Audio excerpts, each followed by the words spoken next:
Morning बच्चों हमने chapter start किया हुआ था जर्नल में मैंने ट्रांजेक्शन स्टार्ट की थी रिलेटेड टू बैंक। अब देखना हम इलस्ट्रेशन 10 स्टार्ट कर रहे हैं, फिर मैं इलस्ट्रेशन 11 कराऊंगी इस लेक्चर में। 2 इलस्ट्रेशंस फिर आपने सॉल्व करनी है। एक बार ध्यान से देखना क्या ट्रांजेक्शन लिखी हुई है, उसके अकॉर्डिंग मेरी क्या जर्नल एंट्री पास होगी बच्चों। देखना, सोल्ड गुड्स टू हर्ष 50,000। कितने का गुड्स सोल्ड किया है? 50 एट 20% ट्रेड डिस्काउंट। तो 50 से तो मुझे एंट्री करनी नहीं है, तो 50 का बचे 20% 10,000। ठीक है, तो 50 का 20% 10,000 ट्रेड डिस्काउंट। इसका मतलब गुड जो सोल्ड हुआ है वो 40,000 का सोल्ड हुआ है। ठीक है, तो सेल करना मेरी income and income always be credited. और गुड सोल्ड करने के लिए वर्ड जो यूज होता है सेल्स, 40 से एंट्री होगी ना कि 50 से। ट्रेड डिस्काउंट लेस करने के बाद स्टार्ट होती है। तो अब बच्चे मैंने गुड सोल्ड किया है 40 का। ठीक है, तो मेरे पास कैश 40 आना चाहिए, लेकिन देखते हैं कैश कैसे सेल हुआ है गुड्स। कह रहा है कैश डिस्काउंट 5% है। कैश डिस्काउंट होता है जितनी अमाउंट मुझे कैश रिसीव होगी उसके ऊपर आप अलाउ करोगे कैश रिसीव करते टाइम। तो देखो एक बार कह रहा है हर्ष पेड 40% अमाउंट इमीडिएटली। बताओ हमने कितने का गुड सोल्ड किया है हर्ष को? 40 का, तो उसने हमारे 40,000 देने हैं। लेकिन कह रहा है हर्ष पेड 40% अमाउंट इमीडिएटली। सिर्फ वो 40% अमाउंट इमीडिएटली देता है। इसका मतलब 60% जो अमाउंट है वो ऑन क्रेडिट सेल हुई है हर्ष को। ठीक है, तो कैश रिसीव मेरे को सिर्फ जो इमीडिएटली हो रहा है वो सिर्फ 40% हो रहा है, वो भी थ्रू बैंकर चेक रिसीव हो रहा है, कैश रिसीव नहीं हो रहा। ठीक है, तो 40 का 40% अमाउंट कैश रिसीव हो रही है, तो 40 का बचे 40%, दैट मीन्स 16,000। तो 16,000 मुझे कैश रिसीव हो रहा है, तो 40 में से 16 कैश रिसीव हो रहा है, तो 24 ऑन क्रेडिट हो जाएगा। तो 24, 40 में से 16 कैश रिसीव हो रहा है, इतना मेरे पास ऑन क्रेडिट होगा। तो हर्ष ने अभी इतने पैसे देने हैं, जिसने हमारे पैसे देने हैं वो हमारा डेटर बिजनेस की असेट का बैलेंस डेबिट, तो 24 से तो डेटर बढ़ गया। लेकिन 16 वो कैश दे रहा है हमें, 16 जो वो हमें कैश दे रहा है उसके ऊपर बचे कैश डिस्काउंट है। कौन सा डिस्काउंट है? कैश डिस्काउंट है। ठीक है, उतना मेरे पर कैश डिस्काउंट है। तो बताओ मेरे को कितना कैश रिसीव हो रहा है? 16। कैश रिसीव करते टाइम हम कैश डिस्काउंट अलाउ करते हैं 5%। ठीक है, तो ये हो गया बच्चे 800। तो 16,000 जो कैश रिसीव हो रहा है उस पर कैश डिस्काउंट 800। तो मुझे जो कैश रिसीव होगा वो 15,200 रिसीव होगा, लेकिन थ्रू बैंकर चेक। मतलब मुझे जो कैश में रिसीव हो रहा है 15,200, चेक रिसीव हो रहा है। अब आपको चेक रिसीव करते टाइम पता होना चाहिए deposited into bank on the same day और नेक्स्ट डे। आपके पास क्वेश्चन में क्लियर नहीं है और आगे सम के कंप्लीट करते टाइम भी आपके पास नहीं है। तो मैंने कहा था जिस क्वेश्चन में क्लियर नहीं हो तो ये अज्यूम करके चलोगे कि deposited into bank on the same day. ठीक है, तो उसी दिन डिपॉजिट हो रहा है बैंक में, तो कैश नहीं आएगा, आपके अकाउंट में पैसे आएंगे, जिसकी वजह से आप कैश को डेबिट नहीं करोगे, बैंक को डेबिट करोगे। चेक आ रहा है 15,200 का, और हम कितना डिस्काउंट अलाउ कर रहे हैं? 800। और डिस्काउंट अलाउड मेरे लिए एक्सपेंस है, and expense always be debited. Discount allowed account debit 800। तो आपकी देखो कितनी बड़ी एंट्री बनी। Harsh debit, bank account debit, discount allowed account debit, 2 sales. ठीक है, इसकी नरेशन लिख लेना आप।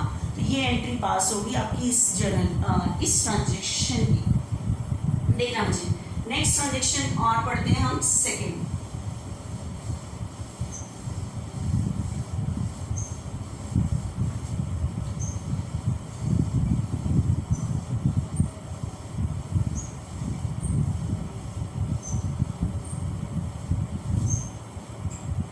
उसके बाद मुझे एक चीज बताओ, मेरा एक ट्रांजेक्शन है गुड्स सोल्ड टू एक्स। हमने एक्स को सोल्ड किया गुड्स, तो बताओ मेरी एंट्री क्या होगी? X debit to sales. X क्यों डेबिट हुआ? क्योंकि एक्स मेरा डेटर है। ठीक है, मैंने रिकॉर्ड किया कि एक्स ने मेरे पैसे देने हैं। अब बताओ, अगर एक्स ने पैसे अपने पीएन वाई के हाथ भिजवा दिए, आपको देने वाई आया, तो आपके पास ट्रांजेक्शन लिखी हुई है cash received from Y, Y जो कि एक्स का पीएन है, cash receive from Y on the behalf of X. किसकी तरफ से रिसीव किए? एक्स। तो बच्चे आप एक चीज बताओ, आपने डेटर किसको बनाया हुआ था? एक्स। आपके पैसे तो एक्स ने देने थे, वो मीडिएटर किसी को भी बनाए, बीच में किसी के भी हाथ भेजे, तो ये थोड़ा कि आपको किसी के हाथ भेज रहा है तो आप उस व्यक्ति का नाम लिख दोगे कि cash account debit to Y, कि ये थोड़ा कि पीएन का नाम वाई है तो आप वाई लिख दोगे। आपके पास तो डेटर कौन था? एक्स। तो एक्स ने भिजवाए हैं तो एक्स ही क्रेडिट होगा आपके। तो on the behalf of x, x की तरफ से आए हैं तो एक्स हमारा डेटर था, क्रेडिट वही होगा और कोई नहीं होगा। ठीक है, तो देखना एक बार ध्यान से, आपके पास नेक्स्ट ट्रांजेक्शन में यही चीज ही आ रही है। क्या? Cash receive from Ram. किससे कैश रिसीव किया? राम। लेकिन on the behalf of Shyam, किसकी तरफ से? श्याम की तरफ से। तो श्याम मेरा डेटर है, श्याम ने भिजवाए हैं। ठीक है, तो कैश रिसीव किया है तो डेबिट बटन से कैश अकाउंट डेबिट, किसने भिजवाया है? श्याम ने। तो श्याम मेरा डेटर है तो श्याम ही क्रेडिट होगा, राम नहीं होगा। तो आपकी ट्रांजेक्शन बनेगी cash account debit to Shyam. ये बच्चे आपकी इलस्ट्रेशन 10 थी। Now we will solve the illustration 11।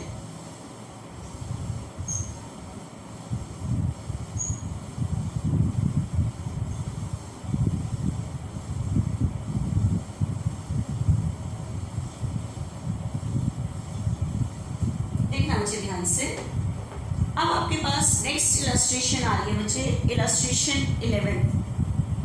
बिल्कुल ध्यान से एक एक ट्रांजेक्शन में यहाँ लिखूंगी, उसके अकॉर्डिंग सॉल्व करते हैं। आपके पास फर्स्ट ट्रांजेक्शन है बॉट गुड्स फ्रॉम विश्वास। ट्रांजेक्शन है बॉट गुड्स फ्रॉम विश्वास। Bought goods from Vishwas worth rupees 1 lakh at 20% trade discount, 20% trade discount and 5% cash discount,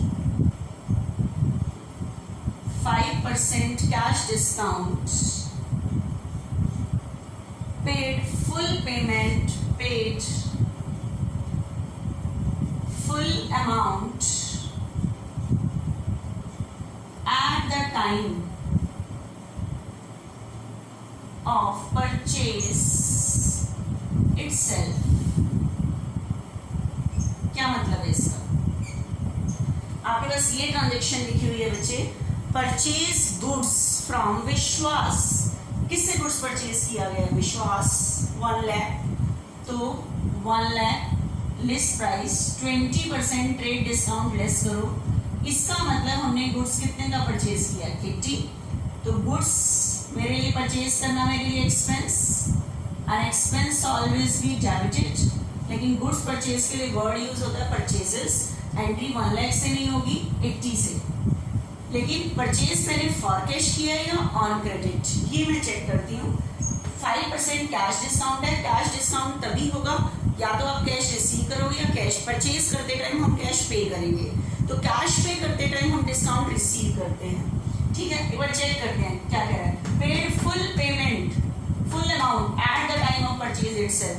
purchase करते टाइम में पूरी पेमेंट की गई है, इसका मतलब गुड्स परचेज फॉर कैश।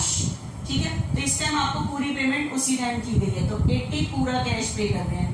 तो जितना कैश पे कर रहे होते हैं उसके ऊपर डिस्काउंट है 5%। कैश डिस्काउंट होता है जितना कैश मैं रिसीव कर रही हूँ या जितना कैश पे कर रही हूँ उस पे निकलता है कैश डिस्काउंट, उस अमाउंट पे। ठीक है, तो 4000, तो 80,000 जो मैं कैश पे कर रही थी उस पे 4000 का डिस्काउंट। इसका मतलब मुझे कैश पेमेंट कितनी करनी पड़ेगी? 76,000। तो कैश 76 जाएगा, क्रेडिट वर्ड गोज आउट 76,000। 4,000 का हमने क्या रिसीव किया है? डिस्काउंट। ठीक है, एंड डिस्काउंट रिसीव मेरी income, and income always be credited 4000। Cash पे करते टाइम हम डिस्काउंट रिसीव करते हैं। आप देखो मुझे किसी को पेमेंट करनी थी 80, लेकिन मैं पूरी पेमेंट के बदले 76 पे कर रही हूँ, तो 4000 कम पे कर रही हूँ ना, कि मेरे लिए इनकम है, फायदा है मेरे लिए, ठीक है। इनकम ऑलवेज बी क्रेडिटेड, तो कैश पे करते टाइम हम डिस्काउंट रिसीव करते हैं जो मेरी इनकम है। Income always be credited. Narration देख लेना इसकी, ठीक है। देखना next,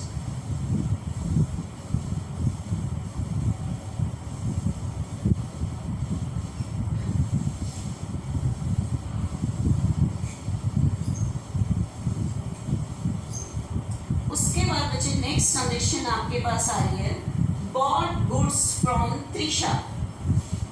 second transaction, bought goods from Trisha। bought goods from Trisha for rupees 2 lakh।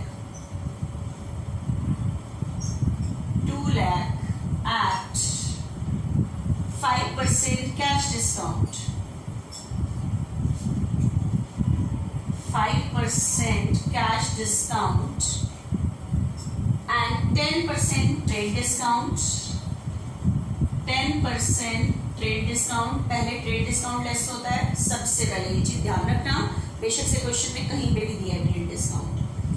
Trade discount half the amount paid by check.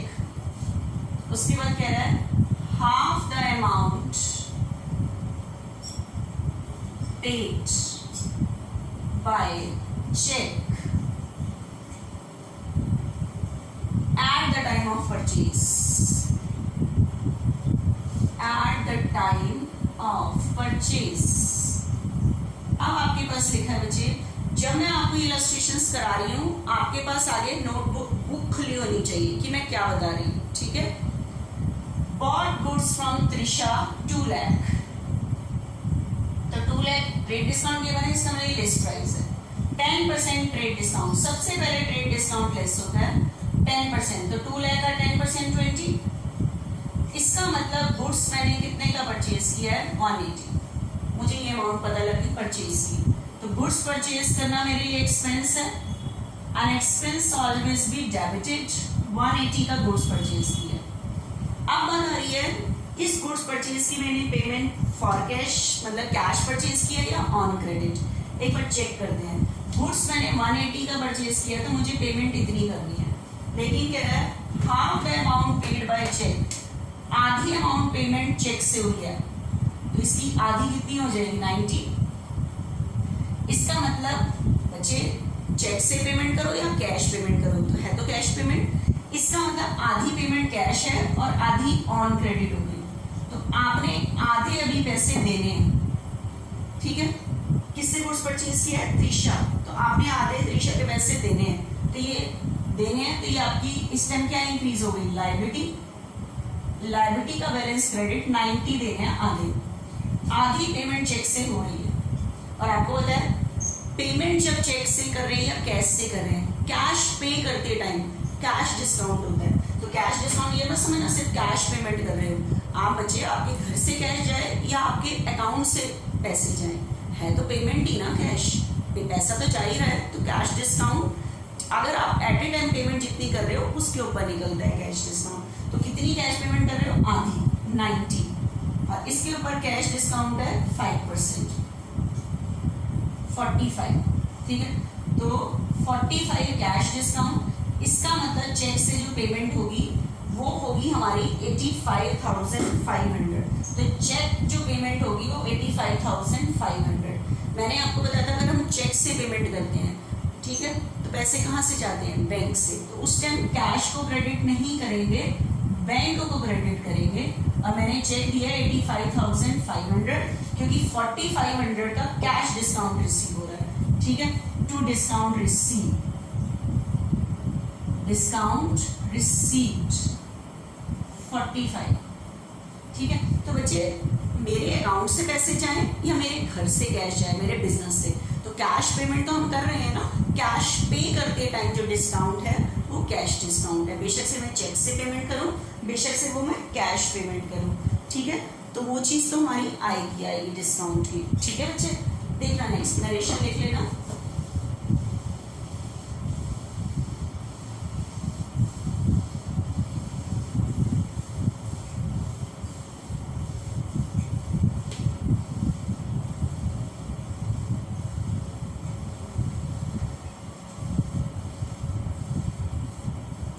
अब देखना बच्चे नेक्स्ट इलस्ट्रेशन जो हमारी 14 की है वही है अभी थर्ड ट्रांजेक्शन है। Sold goods to Nupur, sold goods to Nupur for ₹50,000 at 50,000 at term 4% cash discount है and 20% trade discount। Cash discount तो पहले बाद में देखते हैं, पहले ट्रेड डिस्काउंट तो लेस करते हैं। 20% trade discount, half the amount कह रहा है, half the amount received by cash and half by check, half by check on the same day। हाँ बच्चे, आपके मेरा sold goods to Nupur 50,000 trade discount है। सबसे पहले 50 में से 20% ट्रेड डिस्काउंट तो लेस कर ही दो।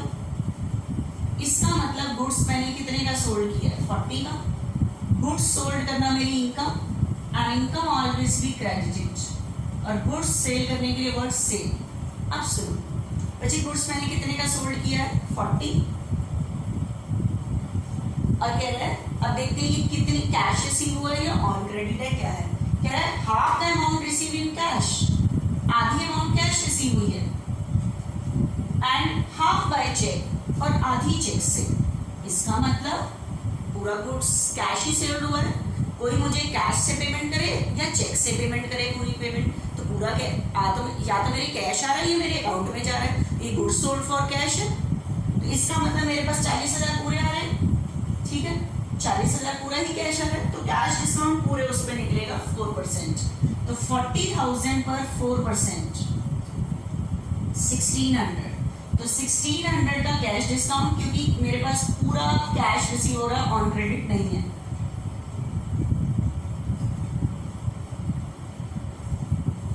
इतना कैश रिसीव होगा, इतना आप डिस्काउंट अलाउ करोगे।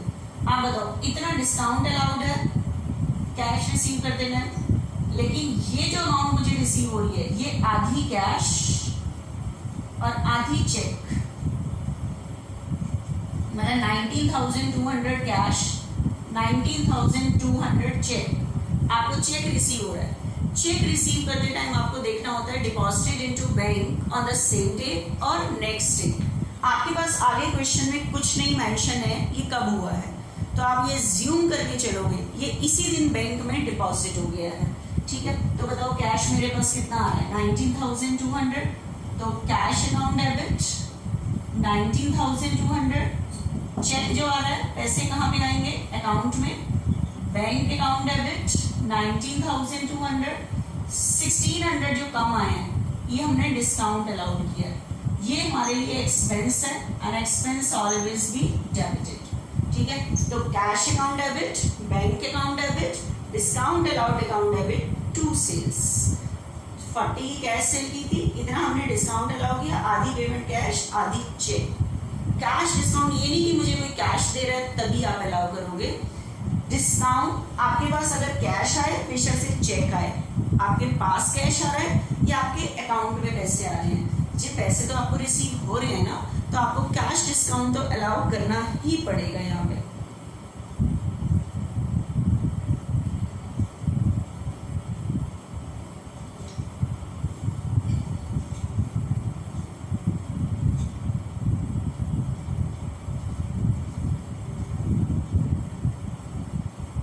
देखना मुझे नेक्स्ट ट्रांजेक्शन।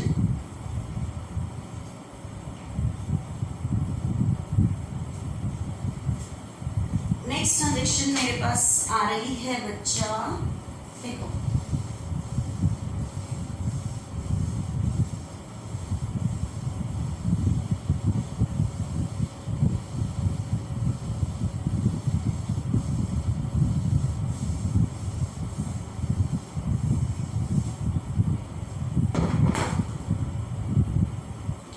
आपके पास नेक्स्ट ट्रांजेक्शन है सोल्ड गुड्स टू अनुराधा। आपके पास ये जो ट्रांजेक्शन है बच्चे ये 6 मार्च की है। Sold goods to Anuradha, sold goods to Anuradha for ₹1 lakh at term 10% trade discount, at 10% trade discount and 5% cash discount, 5% cash discount, ठीक है। और उसके बाद कैश डिस्काउंट के बाद कह रहा है if payment receive, if payment received within 15 days, within 15 days and 80% payment,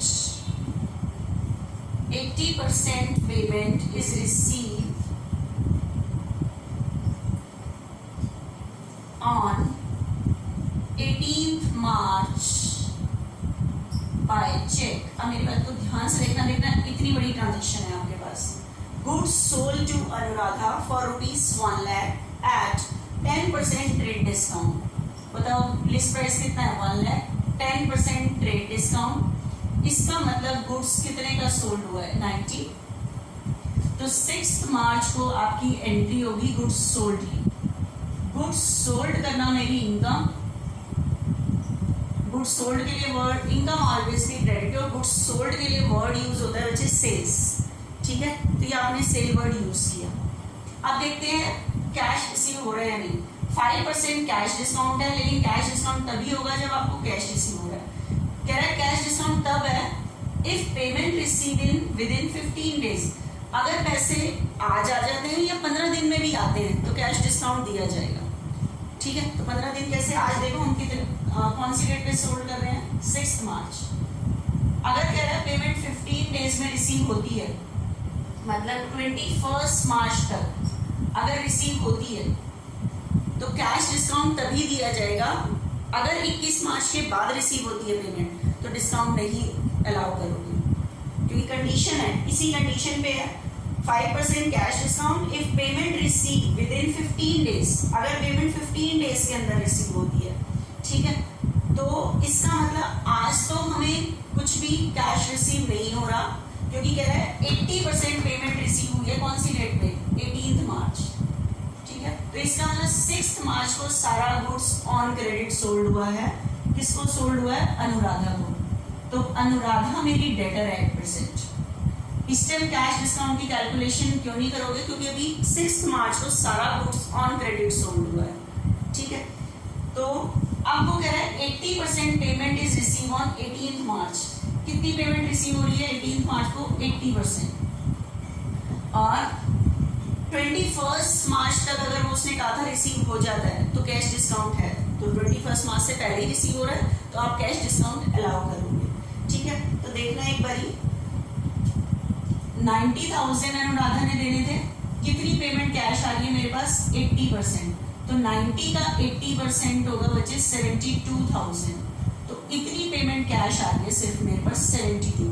तो जितनी पेमेंट कैश आ रही है तो कैश डिस्काउंट सिर्फ उसी पे अलाउ करोगे आप। तो 72,000 जो कैश पेमेंट आ रही है उसके ऊपर डिस्काउंट 5%, दैट मीन्स 3600। तो 72,000 जो कैश रिसीव हो रहा है 3600 का हम डिस्काउंट अलाउ करेंगे। तो इसका मतलब मुझे जो कैश रिसीव होगा वो कितना रिसीव होगा 68,400 और ये रिसीव हुआ है बच्चे चेक से। और आगे क्वेश्चन में कुछ नहीं लिखा, आपको चेक रिसीव करते टाइम देखना होता है deposited into bank on the same day और नेक्स्ट डे, नहीं बताया तो ये अज्यूम करके करोगे कि उसी दिन बैंक में डिपॉजिट हुआ है। तो इस टाइम आपके पास कैश नहीं आ रहा, आपके अकाउंट में पैसे आ रहे हैं, तो बैंक अकाउंट डेबिट कितने आ रहे हैं 68,400 और आप कितना डिस्काउंट अलाउ कर रहे हो 36, discount allowed account debit 36।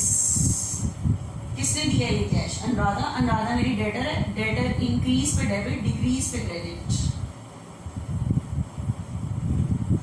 80% payment cash आ गई, 20% अभी अनुराधा ने पैसे देने हैं। अगर वो पेमेंट मुझे रिसीव होती है 21 मार्च के बाद तो हम कोई भी डिस्काउंट अलाउ नहीं करेंगे, क्योंकि कंडीशन था कि कैश डिस्काउंट तभी अलाउ होगा जब पेमेंट 15 दिन में आ जाती है। तो 6 डेट के बाद 15 दिन के बाद 21 मार्च तक ही आप डिस्काउंट अलाउ कर सकते हो, उसके बाद नहीं कर सकते। ठीक है, तो देखना लास्ट ट्रांजेक्शन और रह रही अभी।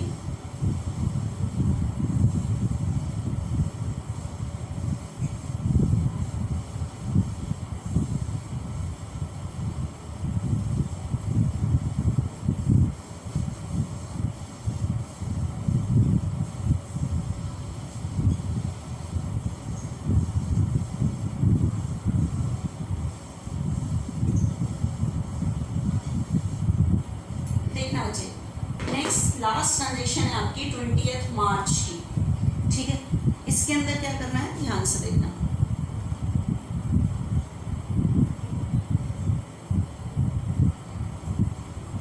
आपके पास लास्ट ट्रांजेक्शन है और ये ट्रांजेक्शन है बच्चे 20 मार्च। आपके पास है sold goods to Sudha, sold goods to Sudha for rupees 1 lakh at 20% trade discount, 20% trade discount and 10% cash discount, 10% cash discount और कैश डिस्काउंट के साथ लिखा है इफ पेमेंट इज रिसीव्ड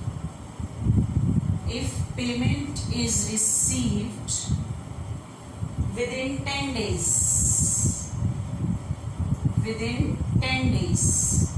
मतलब अगर पैसे 10 दिन के अंदर रिसीव हो जाएंगे तो कैश डिस्काउंट अलाउ करोगे, 10 दिन के बाद अगर आपको कोई पैसे देता है तो कैश डिस्काउंट अलाउ नहीं करोगे। ठीक है, उसके बाद क्या है she paid half the amount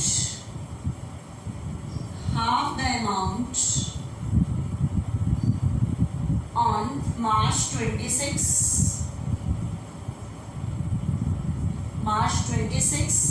and 30% of remainder 30% of remainder on March 31st.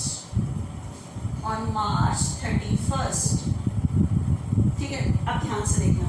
Sold goods to Sudha for rupees 1 lakh, कितने का गुड्स सोल्ड किया है 1 lakh, 20% trade discount, that means हमने गुड्स कितने का सोल्ड किया है 80। ठीक है, गुड्स सोल्ड करना मेरी income and income always be credited, मैंने 80 का सोल्ड कर दिया और ये एंट्री आपकी होगी बच्चे 20 मार्च को सेल कर दिया। लेकिन देखते हैं कैश आज आ रहा है या नहीं आ रहा। 10% कैश डिस्काउंट है, लेकिन कह रहा है कैश डिस्काउंट तभी है if payment receive with in 10 days. तो देखना कौन सी डेट को सोल्ड किया है 20, 10 दिन ऐड करो, मतलब 30 मार्च तक अगर पैसे आ जाते हैं तो कैश डिस्काउंट तभी अलाउ करोगे, अदरवाइज नहीं अलाउ करोगे अगर इस डेट के बाद पैसे रिसीव होते हैं। ठीक है, अब बताना she paid half the amount of 26, आधी पेमेंट कब आ रही है 26 and 30% off reminder on 31st March. इसका मतलब आज जो गुड सोल्ड हुआ है वो ऑन क्रेडिट हुआ है, ठीक है। तो बताओ किसको सोल्ड हुआ है? सुधा को। तो सुधा ने हमारे पैसे देने हैं। सुधा हमारी आज की डेट में डेटर है, डेटर बिजनेस की असेट, असेट का बैलेंस डेबिट, इंक्रीज पे डेबिट। अब बताना, सुधा ने 80 देने हैं नीचे। अब देखते हैं कह रहा है she paid half the amount on 26 मार्च, आधी पेमेंट कौन सी डेट पे रिसीव हो रही है? 26 मार्च, मतलब 30 मार्च से पहले रिसीव हो रही है। तो कैश रिसीव करते टाइम आपको डिस्काउंट अलाउ करना पड़ेगा क्योंकि उस डेट के अंदर है। तो आपको आधी पेमेंट कैश रिसीव हो रही है 40, तो 40 के ऊपर बचे 10% डिस्काउंट, कैश डिस्काउंट, ये 4000। तो आप बताओ आपको 26 मार्च को 36,000 कैश रिसीव होगा 26 मार्च को, ठीक है। तो बताओ एंट्री क्या करोगे? कैश अकाउंट डेबिट 36, कितना डिस्काउंट अलाउ कर रहे हो? 4, discount allowed account debit 4, debit debit था, डिक्रीज पे क्रेडिट क्योंकि सुधा ने आधे पैसे दे दिए, 40,000 आ गए, ठीक है। आधे पैसे तो बच्चे आ गए 80 में से, आधे रह गए। अब ये कब रिसीव हो रहे हैं? कह रहा है she paid half the amount on 26, आधी पेमेंट तो उसने 26 को दे दी है, और जो बाकी एंड 30% ऑफ रिमाइंडर, ये जो रिमाइंडर आधा बचा हुआ है, ये रिमेनिंग जो बचा हुआ है इसका 30%, 40 का 30% कितना होगा? 12, 40 का 30% होगा बच्चे 12, 30% ऑफ रिमाइंडर, जो रिमेनिंग अमाउंट बचेगी उसका 30% ऑन मार्च 31st, कौन सी डेट पे रिसीव हो रहा है? 31 मार्च, तो 30 मार्च के बाद रिसीव हो रहा है। तो कैश डिस्काउंट तभी अलाउ करना था हमें जब हमें पेमेंट 30 मार्च तक रिसीव हो जाती। तो ये जो 12,000 रिसीव हो रहे हैं वो 30 मार्च के बाद रिसीव हो रहे हैं। तो इस टाइम कैश डिस्काउंट अलाउ नहीं करोगे, आपको 12,000 पूरे रिसीव होंगे। तो 31 मार्च को आप एंट्री करोगे कैश अकाउंट डेबिट टू सुधा, पूरे 12,000 डिस्काउंट अलाउ नहीं करोगे क्योंकि कैश डिस्काउंट की जो लिमिट थी वो 30 मार्च तक अगर कोई आपके पैसे दे देता था तो आपकी कंडीशन थी कि आप कैश डिस्काउंट अलाउ करोगे, अब नहीं करोगे। तो आप कहोगे बाकी का क्या, जो 28 बच गए दे देगा वो हमारा अभी भी कौन है? डेटर है। इस टाइम कंडीशन के अकॉर्डिंग ये 3 एंट्रीज होंगी, ठीक है बच्चे। मेरी ख्याल से ये हो जाएगा आपका इस तरह से, ठीक है। नेक्स्ट इलस्ट्रेशन हम नेक्स्ट लेक्चर में करते हैं, आज आपने अभी इतना